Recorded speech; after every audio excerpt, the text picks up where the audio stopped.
Welcome back, everybody, to Love, Life, and Legacy, the podcast dedicated to helping you navigate these hypersexualized times of ours. And in today's episode, Benji and I are actually talking about numbness.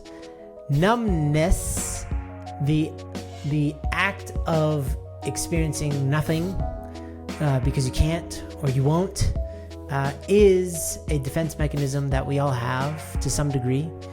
And Benji and I unpack why that is. Why is it that we are numb sometimes, and what do we want to do about it? Is numbness bad? Is it good? Like, what is this thing, and how do we deal with it? And I think it's unbelievably important because we are faced with so much information, so many emotions all day, every day, and sometimes it's overwhelming. So what do we do about it?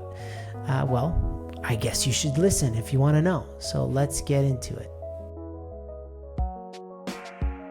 Hey folks, I just wanted to say hey, and today is a new day, and let's all just be fun. Who is this guy? Who is this caricature you doing? Hey everybody, I just want to say hi. You're doing great. I'm different now. Edge is different now. I don't know when it happened, but on YouTube it just became mandatory to be like, "What's up, everybody? I'm really excited to share." Like everybody's excited, and they have to say that they're excited. Yeah, that's true. So I'm excited to have Benji on the podcast today. And I'm excited to have myself on the podcast today. That's good.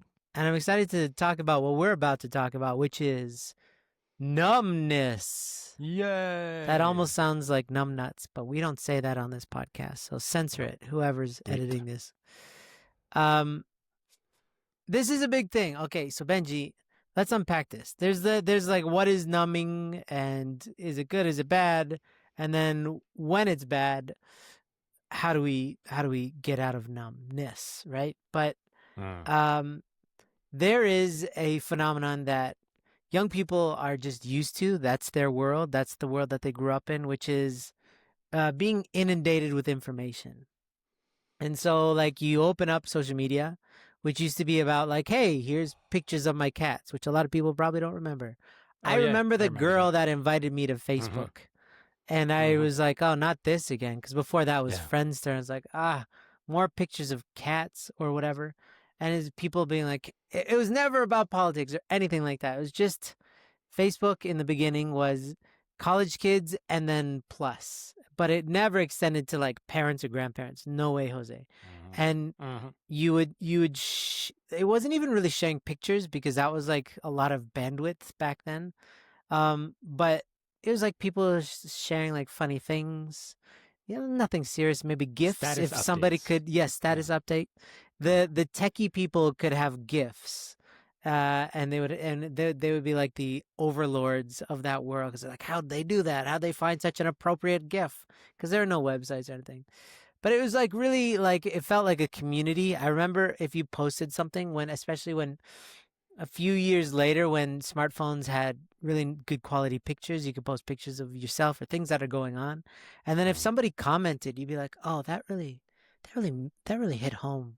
Right? I remember, thank you. Like on my birthday, people were like, happy birthday. I was like, they said happy birthday to me. Well, that is special, right? Now it's like, I don't even check Facebook. Like it was a completely different landscape. But now kids are growing up in a world where they just scroll and scroll and scroll. And now we all do it. And you scroll and you can watch somebody get punched in the face. You can watch a war happening in this part of the world.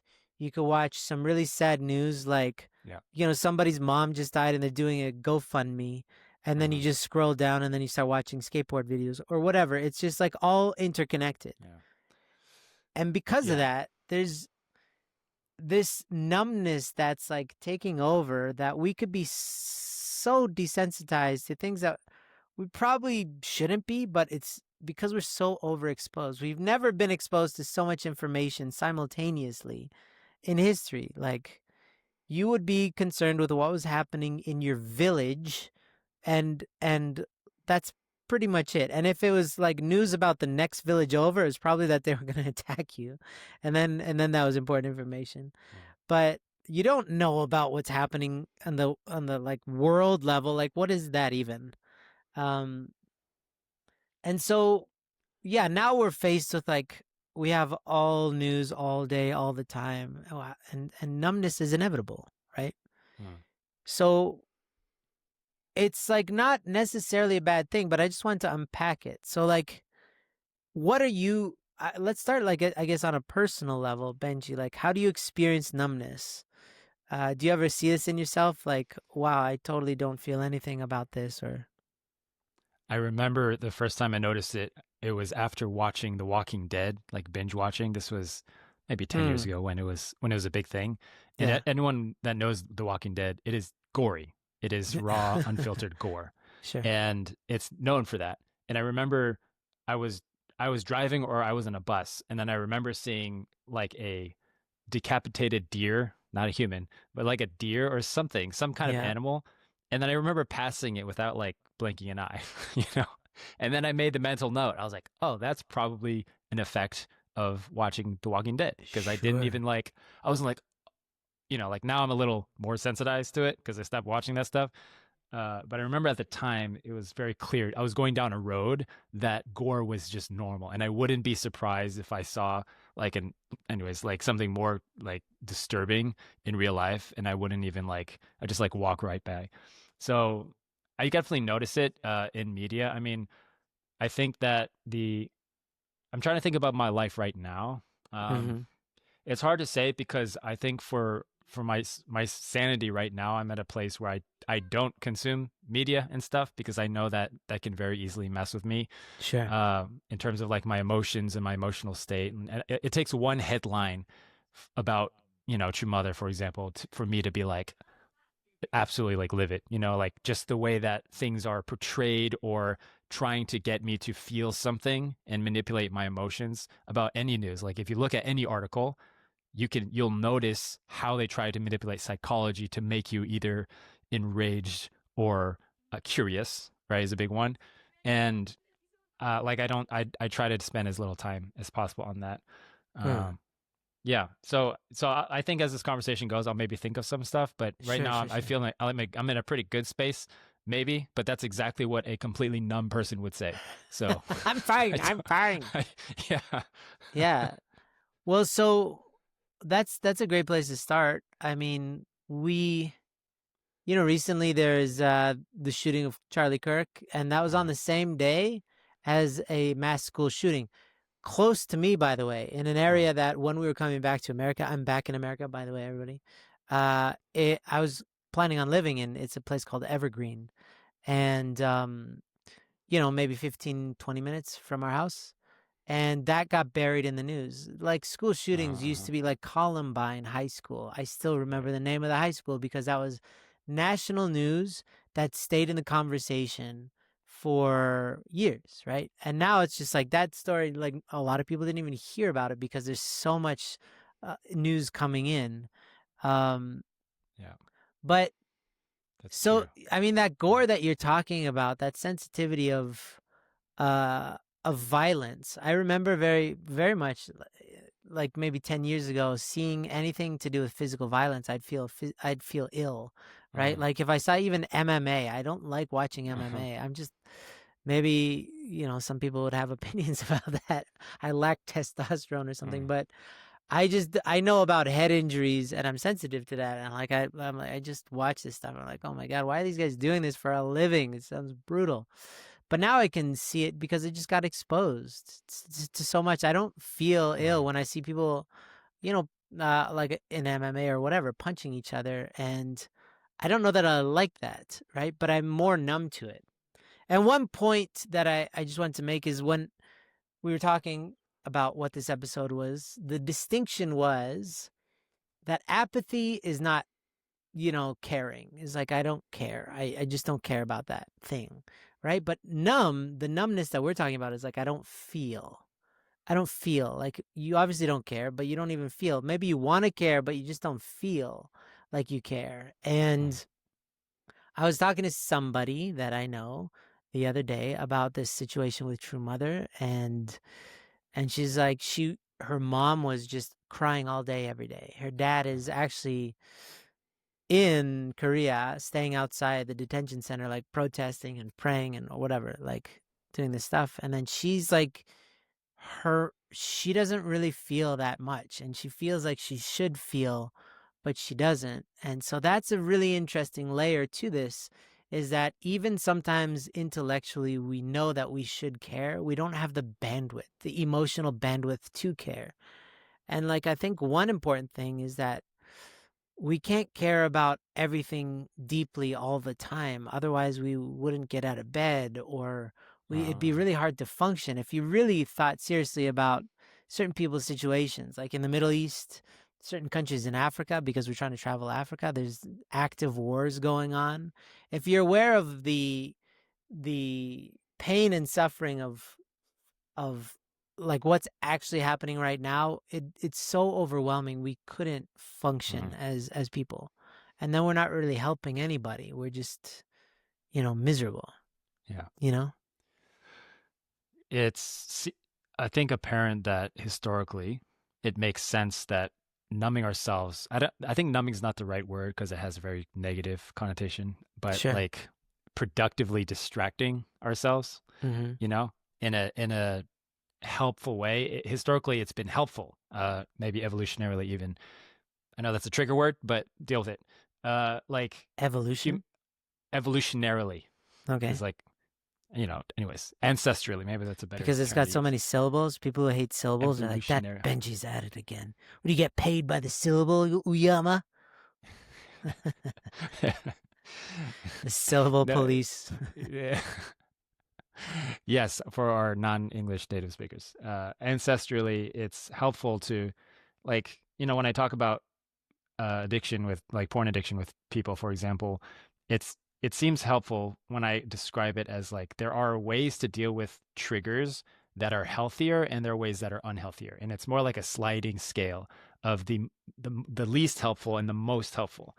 And we've seen in High Noon the most helpful way is to connect, is to like, is to share, is to be honest, is to Uh-huh. connect with somebody, an elder, God, even, yourself. And so connection is the top of this scale that allows us to deal with the emotion, but also to understand ourselves. So it has like a dual benefit. And then you slide down the scale, and there are things like exercise, for example, which is a good way to deal with an unpleasant emotion, but it's also maybe not like the best of the best because you're not actually like letting loose the emotion. You're not dealing with it. You're not understanding, like introspecting much. And there's like prayer and meditation, all that. And then we go like way, way, way down the scale is where we enter a realm of dealing with emotions that's never existed. We've never had access to historically, which is the phone. Like essentially it's Yeah. instant Yeah. numbness. It's Sure. just it's a completely unhealthy, unnatural way of distracting ourselves from emotions because like you say, if we're overwhelmed by emotion and reality, it's too much to bear. Like if we were exposed to all of the world and all of spirit world and everything that's going on, it would be like way too much. And people that are spiritually open talk about this kind of like it's just way too much.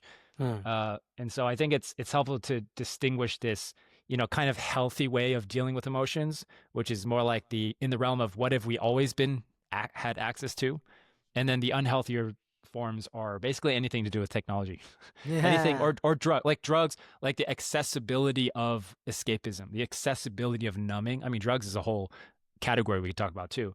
Mm-hmm. That allows us to instantly deal with an emotion that doesn't resolve anything at all. It just like completely covers up. And anyone that's been addicted to something knows this, but it's normalized, which is like, that's the key. Like I even saw a comment on YouTube on one of our videos.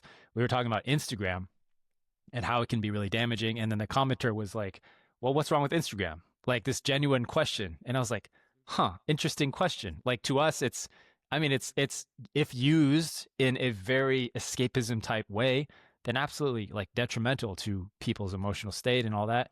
But on the surface, very much culturally, so socially acceptable as like absolutely common base acceptable human behavior, but is also a very unnatural, super normal way of dealing with life. You know what I'm saying? Absolutely. Yeah. And so, I mean, I wanted to unpack that a little bit, because when you're feeling numb, moving your body can help in some way, because then you start feeling something, right? Especially if you go to the gym or you do exercise, you feel discomfort. And then now you have to get back into an intentional state of overcoming that discomfort. So you have to have a reason to do it, right? Like, okay, I'm going to go to the gym and then you get this rush of wonderful chemicals that flood your system afterwards that you feel, "Oh, okay, I did something." At least you're creating some sort of momentum. Like you said, it doesn't address the numbness. But I remember learning about, like, this is like, I don't know, a long time ago, learning about addiction and the idea, and porn is weird because all addictions are like this. Check it Mm. out.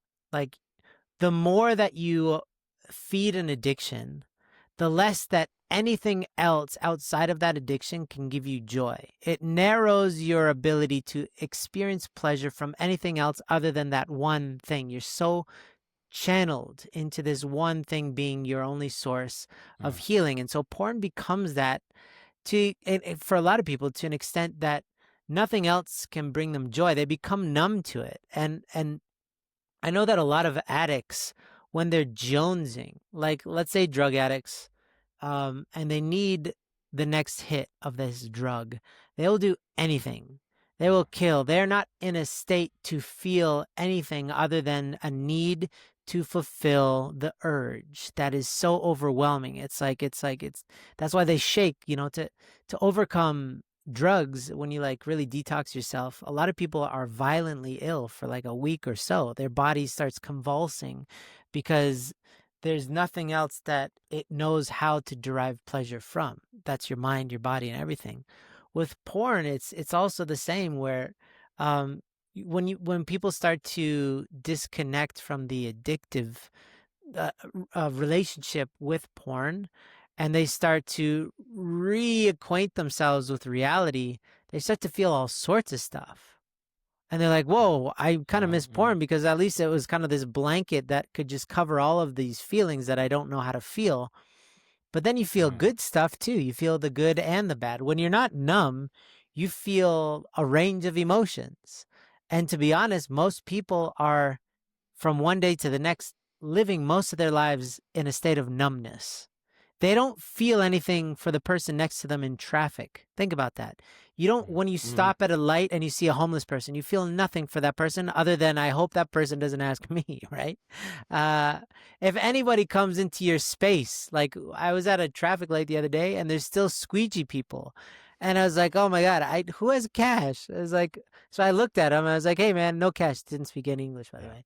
And then he's like, I can't, I don't. So I just, anyway, I gave him like a wad of Mongolian money, and I was like, this is Mongolian. He's like, I don't care, and he just left. Um, but the idea is like, we don't feel anything for our coworkers, real feeling, like that person's a human. We don't, we just don't feel, and it's so unnatural. But it's also because we're interacting with so many people. So what are you gonna have, like an emotional conversation with the person who's checking you out at the grocery store every time? That's gonna be exhausting. Like, are you gonna like really deeply connect with everybody all day?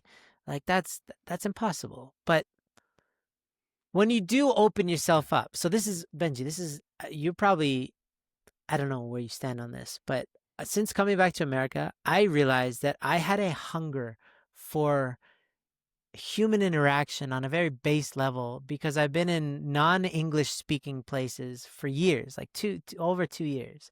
And so when Mhm. like today, I went to the gym and I ended up speaking to the lady for like 30 minutes. I was just cracking jokes, like really like going for it. Anybody who came out, I was like, there's this Mhm. elderly lady who came out with a jacket. It's like, you're killing it today. Like, you look great in that jacket. And she's like, oh, what, me? And I was like, yeah, you look like you crushed it. She's like, well, I just did a front flip on the trampoline yesterday with my grandkids. I was like, yeah, you go, I was like, and it turned it Nice. into this like prism of kind of joyful emotions for everybody because I'm Mm. hungry for it. I'm not like Uh-huh. Uh-huh. benevolent. I'm hungry for it.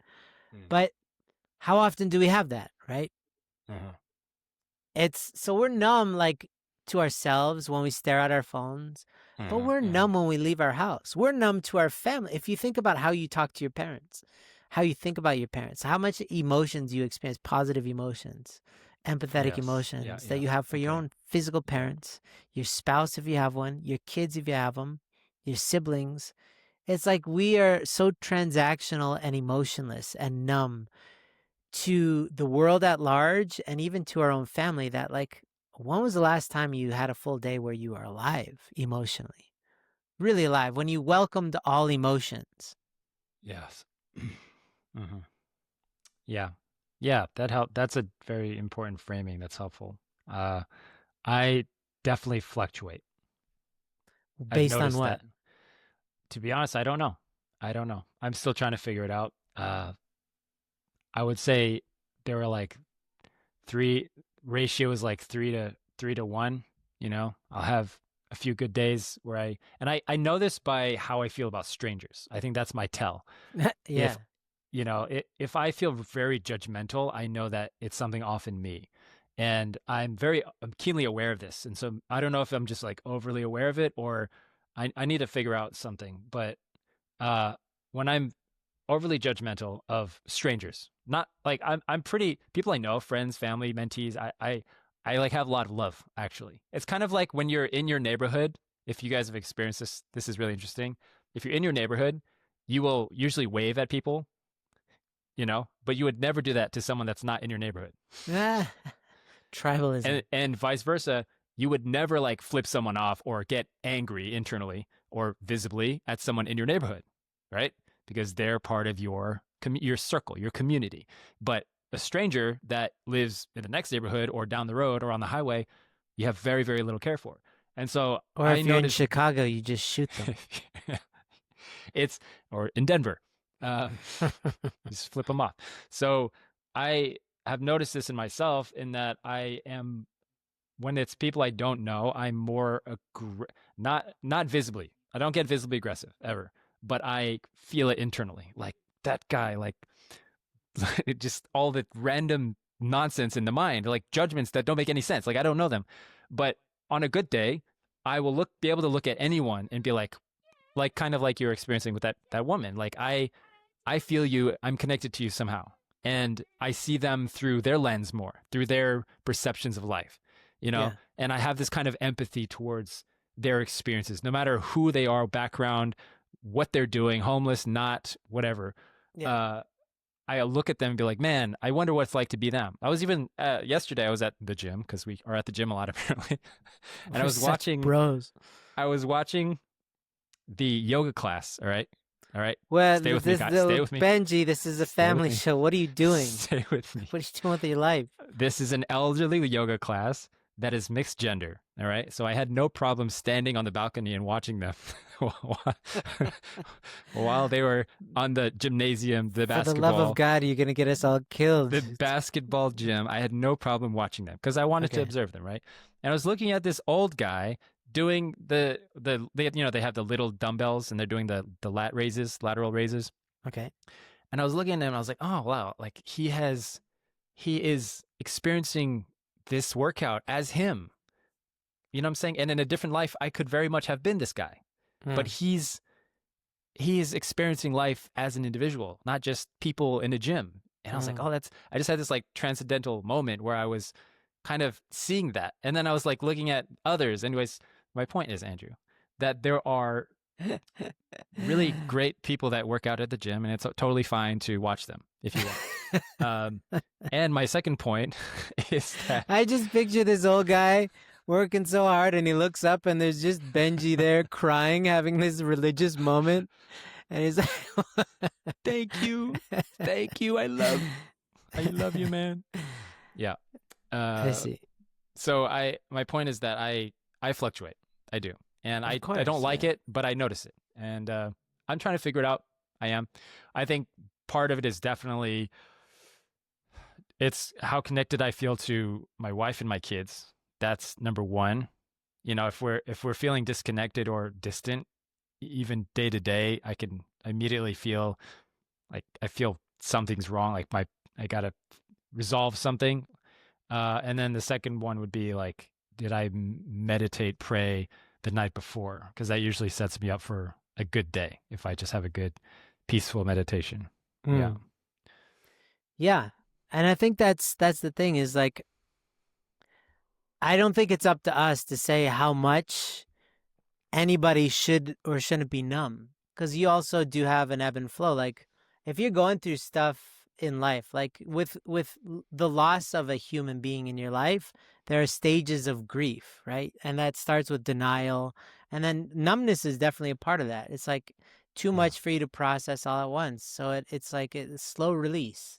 And so if you're going through something in life, yeah, maybe you're maybe a little bit more numb than otherwise.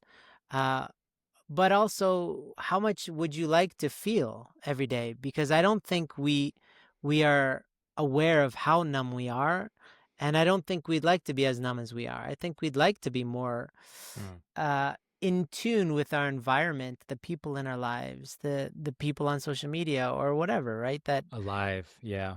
yeah. Hmm.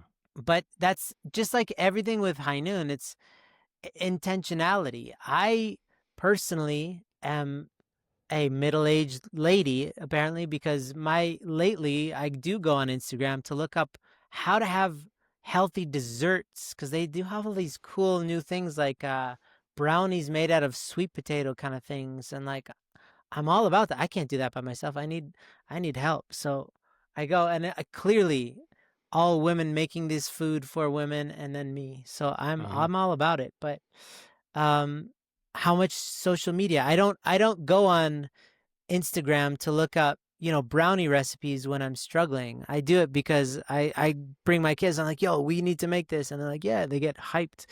We Uh-huh. now have a baking and board game evening, which is like we tried it out last night. It was a giant fail, by the way. My banana blueberry bread never actually baked. It just stayed mush the whole time because I followed the wrong recipe or I screwed it up, whatever. But point being, Instagram isn't inherently bad, but what do you use it for, right? And if it is too numb, then it is bad. And numbing looks like endless scrolling, looks like kind of looking for some sexy people, looking for some stimulation. It's funny because you're looking for stimulation, but that's actually a form of numbing. You think you're going for these peaks, but you do it in a way where you cannot win. And Uh-huh. it's like running on caffeine all day. You think, like, let's say you just never stop drinking caffeine all day. You think you're going to crash eventually? I'll tell you, you will. I've seen these people, what they look like after years of this. Mm. It doesn't Mhm. work. But it's similar where, like, this kind of extra stimulated state, you become numb, first of all, to everything outside of that. That's the addiction. But then you even become numb to that. And that's where you actually have to get more and more aggressive stuff. That's the nature of addiction, too. So you inevitably end up watching porn. Mm. Um, but numbness it's a defense mechanism. That's one thing that we started talking about on this recent world tour is like our shadows are not our enemies. It's our less mature version of ourself, the only way it knows how to survive this difficult world. So by running away from your problems doesn't make you evil, it makes you immature. And you don't know how to handle life, but numbing is a part of that too. It's a part of us not knowing how to handle all that's thrown at us. And if you intentionally increase your capacity to feel, and to not run away from emotions, you will be the beneficiary of a tremendous range of emotions, which is what human life is meant to be. But Mm. when you're starved for the range of emotions, it's like you have this monochromatic life experience where it's just like happy and sad, and you don't control when that is. And the range, the nuance really gets lost. So you go on social media to get stimulated by sex or by yelling at people. This is a new type of porn, which is just like people yelling at Mhm. each other to Mhm. get some sort of feeling, right? So you start chasing these extreme feelings in your state of numbness because what's right in front of you doesn't bring you any joy, right? Yeah. Whereas gratitude does the exact opposite. The more that you can be grateful for smaller and smaller, less significant things, the more joyful emotions you will feel for everything, right? It's Mm. the Mhm. exact opposite. So gratitude is the exact opposite of numbness, Mm. right? Mhm. Um, and numbness is the de facto state of humanity at this present iteration of our existence, which is we're online, we have too much information coming at us, and we don't know how to handle it. So we just numb ourselves with more. That's the Yeah. funny part. Man, my computer's really stressing me out. I got to watch more YouTube videos. What? Right? The second you get outside and start talking to strangers or talking to people, you're like, man, people are Mm, beautiful. Don't mhm, listen mhm. to the lies of the internet that says, like, you be afraid of this person or that person. Talk to people. You'll find that most people are unbelievably amazing or kind. And yes, there's always jerks. Do you work out with music, Andrew?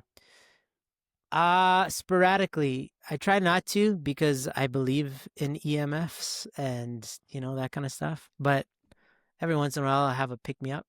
Today Gotcha. was organic, just me listening to the sound of my own breath. It's weird because there's no music anywhere because it Hmm. was at the YMCA. It was like a bunch of retired people and me, Nice. and I could Yeah. just hear my breath. But that helped me breathe through my nose, by the way. Gotcha. I was just curious. I think that there are many instances in life where we can practice being alive, if being alive is the opposite of being numb. And so, for Mhm. example, taking walks. You mentioned noticing the little things. Yeah. There are like being able to take a walk with no stimulation and just be in awe of whatever is around you, trees, the sky, like that is, I think, a true test of being alive. Not all the time. I mean, we're not expecting everyone to never listen to music, but being able to do that, being able to go to the gym and just feel the muscles and feel your body, right? Being grateful for the health and heart and lungs and all that. Uh, yeah, I've had moments like that for sure, where I've just taken a walk and it just felt different because just everything kind of looks more golden. I don't know how to explain it. Like the trees are more vibrant in color, and the light is like more like a golden kind of feeling, like I'm in floating in spirit world or something. So it's a really important reminder. I would say that the ultimate numbing agent is shadows. That's been my experience. Yeah, for sure. In terms of being the most unable to feel emotions or unwilling to feel emotions, and is when there's a big shadow that's not been loosened up, that's not been addressed, that's not been, casted out. And you'll notice that when we let loose of those shadows, if anyone here has had that experience of doing a confession, for example, uh, to the right person that we've been hiding from and talking about the right thing that we've been hiding, then the preceding moments and days are filled with emotion, filled with life, filled with tears, filled with gratitude. And I think that that's a sign that the shadow itself is like what's numbing us from God. Because if God created, think about this for a second. Check this out. Check it. If if God created us to experience all of life and all the goodness and all the love that is here, then the opposite of that would be to live a life where we don't experience any of that. And so, in many senses, the opposite of experiencing God to the fullest capacity is to have shadows, is to live with shadows in our lives, which is the opposite of light, which is the opposite of the purpose of why we're here. And so, I think that's a helpful frame to think about for people that are trying to experience life more and be less numb. Is usually there's probably one or few like big shadows that we carry that if they're addressed and just we had the courage to let them go, then we would all very quickly, actually, I think, experience more of life and be alive and feel all the emotions and be less numb, because numbness breeds numbness and shadows breed shadows. Because when you're numb, we will tend to want to numb more, right? If we're feeling the shame of our online use or porn use or whatever, will tend to want to douse those shadows with more shadows to the point where we don't even know they're shadows because everything's dark. Yeah. Yeah, for sure. Mm. I, I, it seems, I'm, it seems like where this conversation got me is that there's no such thing as an evil person. I think there's evil intentions, and there's definitely acts of evil for sure that act against people's humanity, right? Genocide, this kind of stuff. But it's just a sign of immaturity. Like people can be mature or immature or somewhere in that spectrum, and they can act evil, but they themselves are not evil. They're just ignorant Mm. to acting in a mature way. They just are incapable for whatever reason. And so I just I mean that's the first time I've ever said that out loud, and I feel like there's some definite room for debate there. But I say this because when we have shadows in our life and we're numbing ourselves, then we tend to feel like we're evil, right? But we're just protecting ourselves the only way that we know how. And if that allows you to experience more grace, that you're a work in progress, and that actually helps you, because some people use grace as a blanket to excuse crappy behavior. And that's why we get in trouble at high noon, right? People are like, oh, you're just letting people make mistakes. And it's like, well, Uh-huh. first of all, people are going to make mistakes anyway. We don't let or not let them. And we don't excuse crappy behavior. We're very Uh-huh. much anti doing stupid things, but humans will do what they're going to do. And if they do make mistakes, then we should be allowed God's grace, which is non-judgmental, Uh-huh. to figure out where we went wrong and to get better. And that only happens when you stop accusing yourself and you start to learn that you just did it out of a state of ignorance and immaturity. And the more that you expose yourself to the range of emotions and deal with this stuff, the easier life gets. Honestly, it doesn't mean that the negative goes away. In fact, sometimes you have back payments that are due, right? If you've been numb for a long time, you got debts to pay, right? You have not been treating your family the way that they probably should be treated because they need your love, and numb is not love, right? Uh-huh. So there's this one guy that I have to figure out because I keep on seeing him. I took my kids to the park. We're close to this Uh-huh. new park, having a great day, and this guy came. And I was sure it wasn't his daughter. It looked like he was a reluctant caregiver, right? But she's this bright girl who saw my eldest son. He's like, "Hi, do you want to be my friend? Can we play?" This kind of thing, like that kind of girl. Uh-huh. And he was like, "Okay." And then she was talking to her dad or this guy, whoever he was, and she's like, "I touched the mushroom." He's like, "Don't touch mushrooms. You'll get sick and you could die." This kind of thing. But he was on his phone the whole time, listening to things like his headphones were in the whole time that he was at the park when he was walking with her all this time. Uh-huh. And my initial reaction, well, yeah, was judgment. Like, well, dude, you're missing out on this whole purpose of having this beautiful little girl in your life is to play with her. And she's so bright and amazing. And he's numb Uh-huh. to it. He's completely numb. But if I see it as he's being evil, then I judge him. And I'm justified in that because he's doing something evil. If I see it as he's probably numbing himself because he doesn't know how to deal with whatever life has served him, right? And he didn't have the sufficient support to handle, which most of us don't get support along the way to handle life, then this is what he's there with. And probably talking to him is a much better idea than judging him and justifying my judgments. How Uh-huh. about that? Right? But that works with the people that we see and interact with, but it also works with ourselves because anybody listening to this podcast is a work in progress. And that's a good thing. But Uh-huh. grace is required, and grace is only possible if you stop seeing yourselves as the enemy. But if you can just say, yes, I have work to do, but I need to also stop judging myself for the mistakes that I make and I just try to get better, right? That energy of let's just try to get better, okay? Uh-huh. Yeah. That doesn't excuse the mistakes, especially if you've really hurt people. It doesn't excuse that, but let's try to get better. You didn't know well enough. Now try better, you know? Right. And I that will challenge Mhm. your numbness because you can't be numb and be challenged at the same time. Numbness comes at like as a complete defiance towards like an opportunity presenting itself to grow. Yeah. I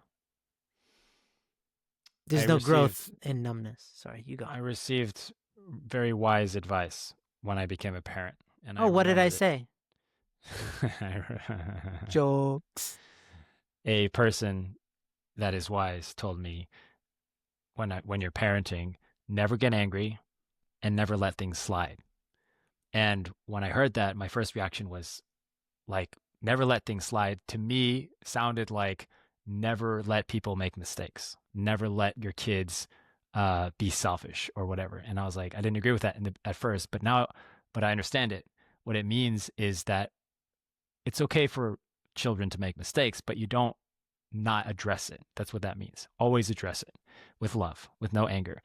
And so that applies to people we know and especially to ourselves, that we will make mistakes. We will are a work in progress, but never to let things slide.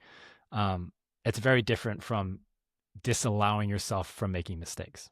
Totally fine, totally reasonable, but it's always good to address it and be like, "Hey, this happened. What can we do better? How can we improve? What pivots can we make? Where do we, what micro decision led to that outcome? That kind of thing." Hmm. Um, and so I think about that a lot with my kids. Like if they, are bickering or say something unloving or say a word that is unloving, a curse word or not curse word, sorry. They don't curse, but They're not you from know, Colorado. like like I don't know what it was. My son said the word moron, and then my daughter said moron. Obviously, they learned that from me. I mean, there's there's no one else that would they could have From learned that their word from. 87-year-old Yeah, father who uses that word. Come on. yeah.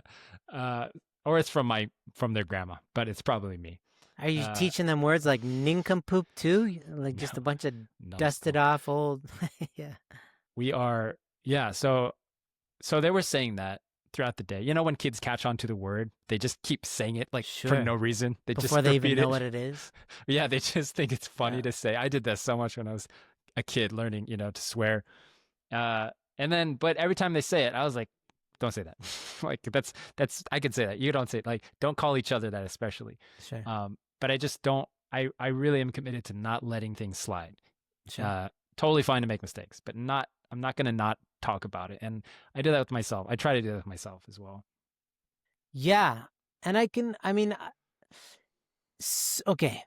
Example of a mother and a son, but this works for anybody, okay? I was talking to somebody that I know, and her son was really wilding out because I know this kid and he's wild. Uh, and Mm-hmm. he was going for it and even like becoming physical with her. And so she just had to hold him, embrace him, really embrace him.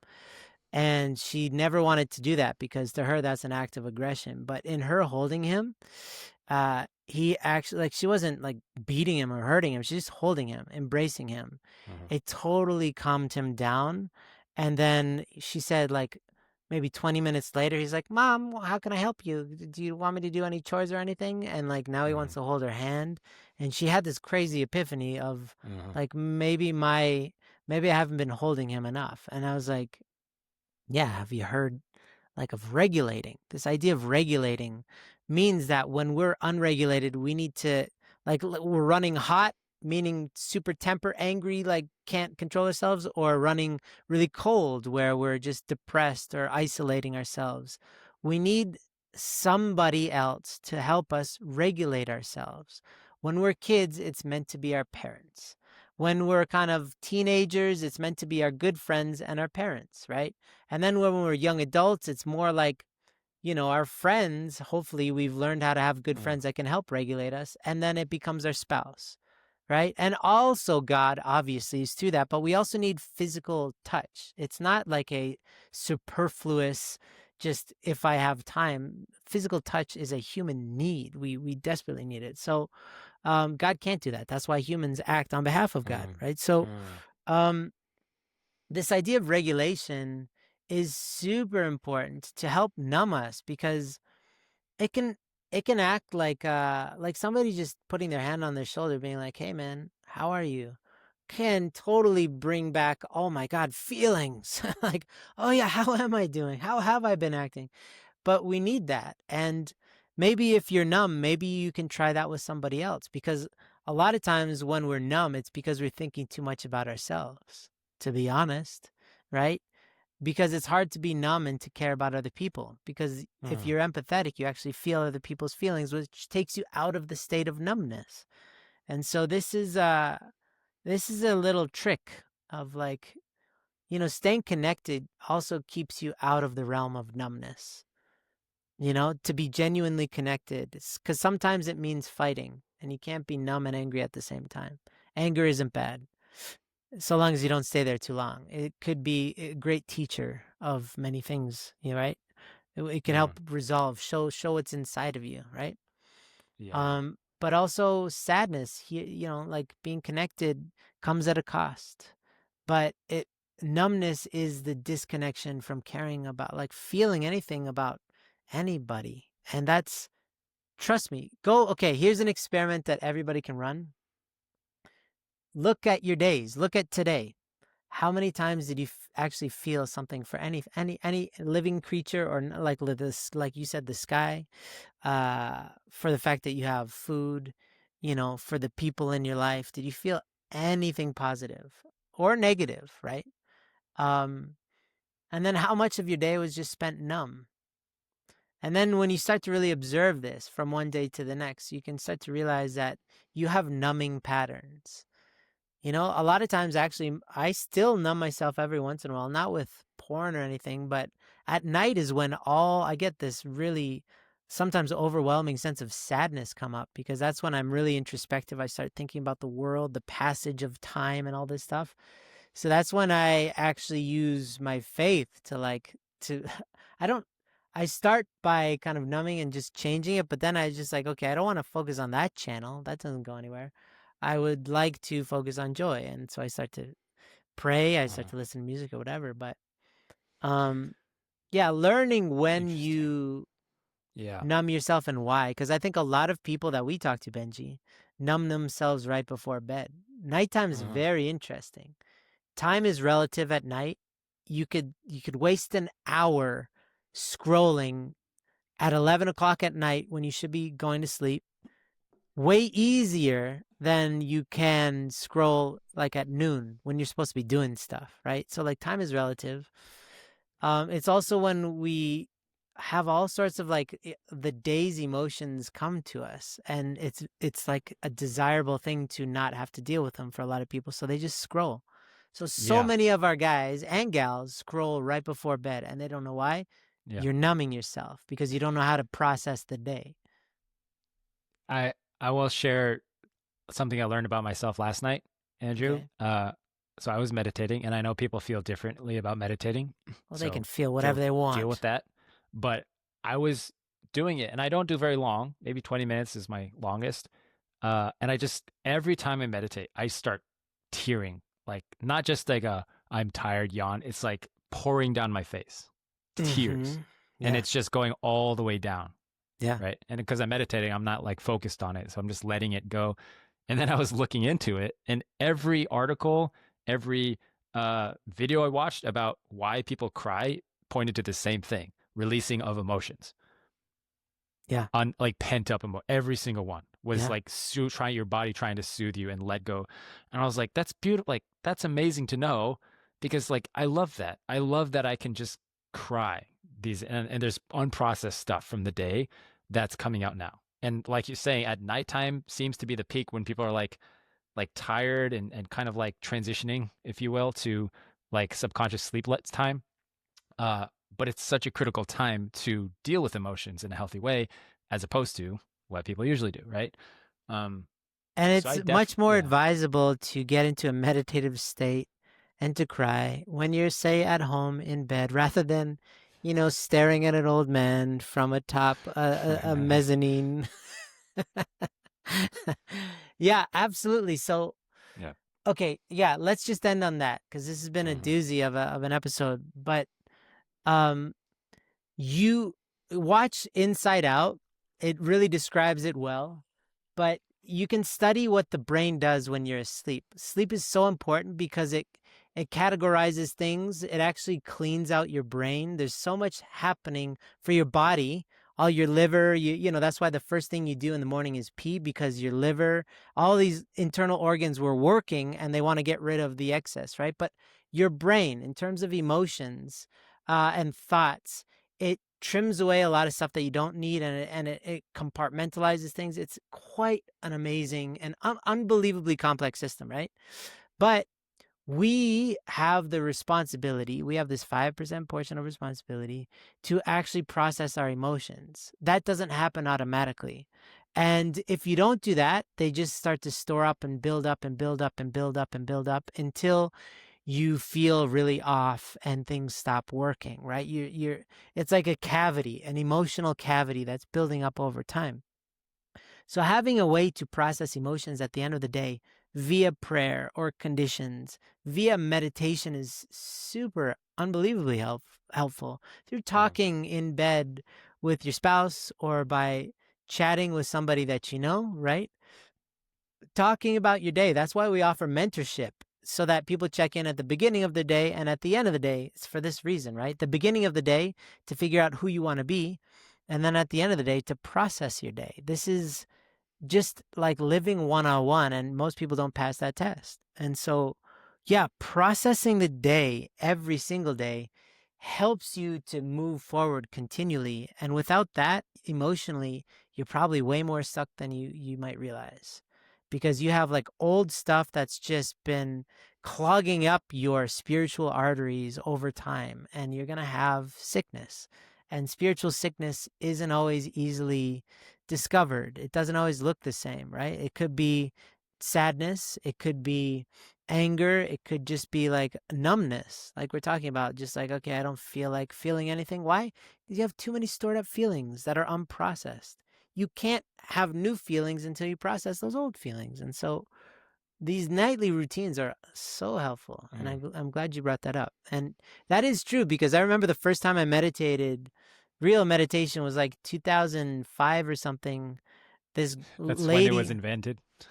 no, just me. Okay. And I just remember I was just feeling totally normal. But I had all these tears streaming down my face, and I was like, I didn't feel anything. I was like, that's kind of weird. And I just stored that, and it's happened many times since. I was like, what's that about? It's wild, yeah. And that makes sense. It's just pent up stuff coming out. Yeah. Yeah. Cool, man. Yeah.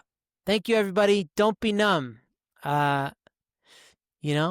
Be angry for a bit. Anger is helpful sometimes if it leads you to something more positive. If it leads you just to more anger, you probably need to work on that. But numbness is our enemy, because there's no growth. There's nothing good in numbness. But we have to be numb to some stuff, because we can't care about everything equally. So choose your numbness wisely, intentionally, I guess, is the message. And I hope you're all mature enough to understand that it's not a panacea. It's just a recommendation. So thank you, everybody. See you next week, everybody. Thanks so much for stopping by and talking to us. See you guys. Peace out to you. Love you guys. Hey guys, there are a lot of nonprofits and fundraisers out there, but High Noon is something special, don't you think? If you want to contribute to something, if you wanted to give back in some way, then look no further, because High Noon is your place. We're still a nonprofit, guys, and our programs and our events and workshops really run off of you. So please consider becoming a donor. Actually, no, become a donor, please, my friend, especially if you've benefited from this podcast, which is totally free, and our programs that are totally free. Then go to highnoon.org/donate, and you can become a donor for just $10 a month, or $20 a month, or $1,000 a month, whatever your wallet can do, and whatever you want to give back and contribute. All right, become a donor, join the club, and see you.